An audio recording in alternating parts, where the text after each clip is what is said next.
எனக்கு மிகவும் அன்பான நண்பு சகோதர சகோதரிகளே, கர்த்தர் உங்களை ஆசீர்வதித்து கனப்படுத்தி மேன்மைப்படுத்துவாராக. கர்த்தர் நாளை நமக்கு ஆசீர்வாதமாக்கி தரும்படிக்கு கர்த்தர் நமக்கு கொடுத்திருக்கிற வாக்குத்தத்தம் வார்த்தை என்ன என்று பார்ப்போம். கர்த்தருடைய வார்த்தை சொல்லுகிறது, ஒரு ராஜாக்கள் 5:12 சொல்லுது, கர்த்தர் சாலமோனுக்கு சொல்லியிருந்தபடியே அவனுக்கு ஞானத்தை தந்தருளினார். சொல்லி இருந்தபடியே ஞானத்தை தந்தருளினார் என்று வேதம் சொல்லுகிறது. இன்றைக்கு எவ்வளோ வாக்குத்தத்தங்களை நாம் வாங்குகிறோம். ஆண்டவர் அதை சொல்லுகிறார். எத்தனை தீர்க்க தரிசன வார்த்தைகள், தீர்க்கதரிசிகள் ஜெபம் பண்ணி சொல்லுகிற வார்த்தைகள். ஆனால் இன்றைக்கு எத்தனை வார்த்தைகள் நம்முடைய வாழ்க்கையில் பலிக்கிறது என்று பார்ப்போமே. ஆனால் ஏதோ ஒரு சில வார்த்தைகளை நாம் பெற்றுக்கொள்கிறோம். சில காரியங்கள் கைக்குடி வராமலே போகிறது. சில நேரங்களில் நம் வார்த்தையை மறந்தே போகிறோம். ஆனால் வேத வசனம் அழகாய் சொல்லுகிறது, சாலமோனுக்கு கர்த்தர் சொல்லியிருந்தபடியே அவர் ஞானத்தை தந்தருளினாராம். ஆண்டவர் வார்த்தையில் உண்மையுள்ளவர். அவர் என்ன வார்த்தையை சொல்லுகிறாரோ அந்த வார்த்தையை நிச்சயம் செய்து முடிக்க அவர் போதுமானவராய் இருக்கிறார். ஒருவேளை தடைகள் மீது தடைகளை நீங்கள் பார்த்து கொண்டிருக்கலாம். போராட்டத்தின் மீது போராட்டங்களை நீங்கள் பார்த்து கொண்டே இருக்கலாம். எப்பொழுது மேன்மை வரும், எப்பொழுது கனம் வரும், எப்பொழுது கர்த்தர்களை உயர்த்துவார் என்று சொல்லி உங்களுடைய நாட்களை நீங்கள் யோசித்து கொண்டிருக்கலாம். கர்த்தர் சொன்னபடியே உங்கள் தலையை உயர்த்தவும் உங்களை ஆசீர்வதிக்கவும் அவர் போதுமானவராய் இருக்கிறார். கர்த்தர் சொன்னபடியே நமக்கு செய்ய வேண்டுமே. ஆனால் நாம் செய்ய வேண்டிய காரியம் என்ன என்று வேதம் சொல்லுகிறது. யோவான் 14:14 சொல்லுகிறது, என் நாமத்தினால் எதை கேட்டாலும் நான் அதை செய்வேன் என்று கர்த்தர் வாக்கு கொடுக்கிறார். இயேசு என்கிற நாமத்தினால் நாம் என்னென்ன காரியங்களை கேட்கிறோமோ அதை நாம் பெற்றுக்கொள்வோம் என்று நாம் விசுவாசித்து ஆண்டவருடைய நாமத்தினால் நாம் அதை பெற்றுக்கொள்ள வேண்டும். நன்றாய் கவனியுங்கள். இயேசுவின் நாமத்தில் நாம் காரியங்களை கேட்போம். இயேசுவின் நாமத்தில் எனக்கு ஆண்டவர் எனக்கு இதை செய்யும் அதை செய்யும் என்று சொல்லி பல காரியங்களை கேட்போம். ஆனால் என்ன நடக்கிறது? விசுவாசம் இல்லாதபடினால் நாம் அதை நாம் பெற்றுக்கொள்ளாமலேயே போகிறோம்.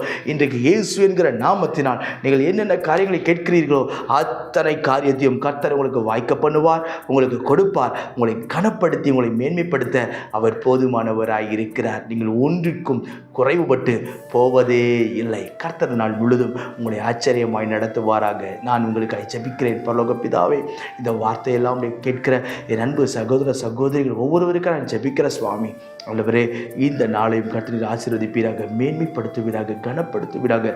அடைக்கப்பட்ட கதவுகளை கர்த்தரை திறக்கும்படிக்கு நான் ஜெபிக்கிறேன். பலப்படுத்தி நிலைநிறுத்தும் ஆண்டவரே.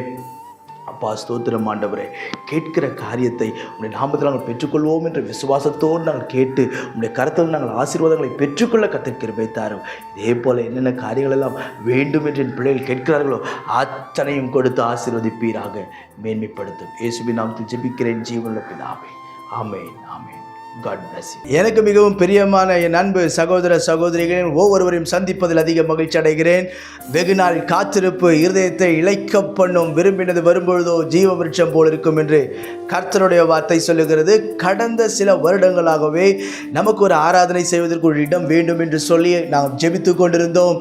அநேக இடத்தில் சொல்லி வைத்திருந்தேன், கேட்டுக்கொண்டிருந்தோம், அங்குமிங்குமாய் அலைந்து கொண்டிருந்தோம். ஆனால் சரியாக இடம் அமையவில்லை. ஆனால் இன்றைக்கு கர்த்தர் கிருபையாய் நமக்கு ஆராதிக்கும்படி நல்ல இடத்தை கொடுத்திருக்கிறார். இதுவரை நான் எதிர்பார்க்கவே இல்லை.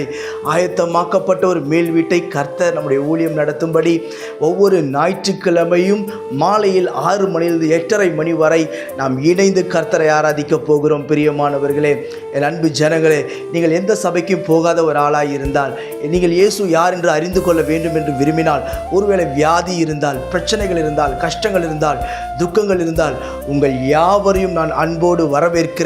உங்கள் ஒவ்வொருவருக்காகவும் ஜெபிக்க நான் காத்திருக்கிறேன். பிரியமானவர்களே, நம்முடைய இந்த யூடியூப் செய்தி மூலமாய் கர்த்தர் அநேக இருதயங்களை அசைத்து கொண்டிருக்கிறார்.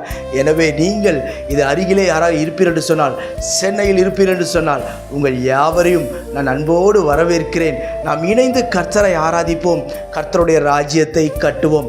நான் இந்த வீடியோவில் இதை கீழே என்னுடைய அட்ரஸ் வருகிறது. அட்ரஸை எடுத்துக்கொள்ளுங்கள். என்னுடைய ஃபோன் நம்பர் வருகிறது. இன்னும் உங்களுக்கு ஏதாவது டீட்டெயில்ஸ் வேண்டும், இதோடைய காண்டாக்ட் பண்ண உங்களுக்கு ஏதாவது டீட்டெயில்ஸ் வேண்டும் என்று சொன்னால் நீங்கள் தயவாய் தொடர்பு கொள்ளுங்கள். நான் உங்களுக்கு ஆலோசனை கொடுப்பேன். நிச்சயம் நாம் சேர்ந்து கர்த்தரை ஆராதிப்போம், அவரை உயர்த்துவோம், கனப்படுத்துவோம். உங்கள் ஒவ்வொருவரையும் என்னுடைய தனிப்பட்ட விதத்தில் நான் அன்போடு வரவேற்கிறேன். God bless you.